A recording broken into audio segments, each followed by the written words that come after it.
Subukan mong lagyan ng gatas ang manok, siguradong patok na ulam lalo na sa mga bata. Gagamit tayo dito ng 1 kilong drumstick chicken, pero pwede ito kahit sa anong part. Arrange lang natin ito.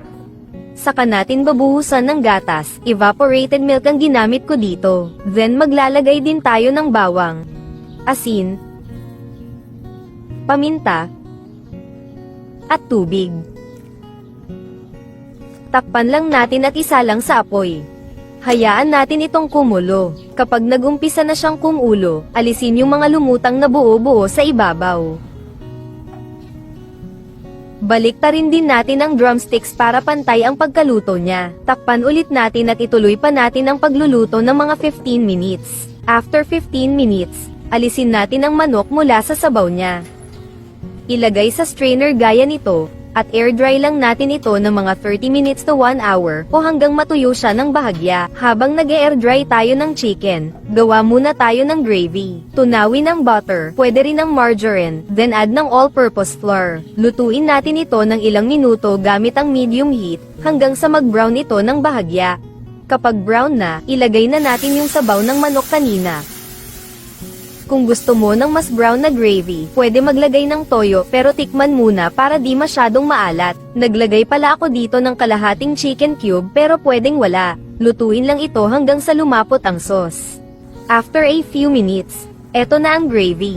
Okay na ang consistency na ito dahil lalapat pa ito pag lumamig siya.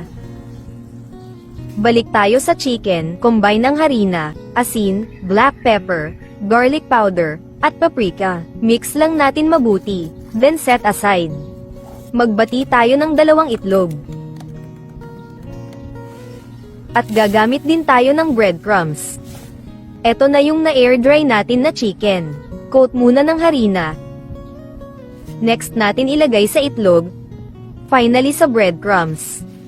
Gawin ito sa lahat ng drumsticks. Pagka-coat, diretso itong ilagay sa mainit na mantika at iprito sa medium heat hanggang sa maging crispy at golden brown. Mula saan ka pala nanonood ng video na ito? Comment down below para mabati kita sa next video ko. Baliktarin din natin para pantay ang pagkaluto niya.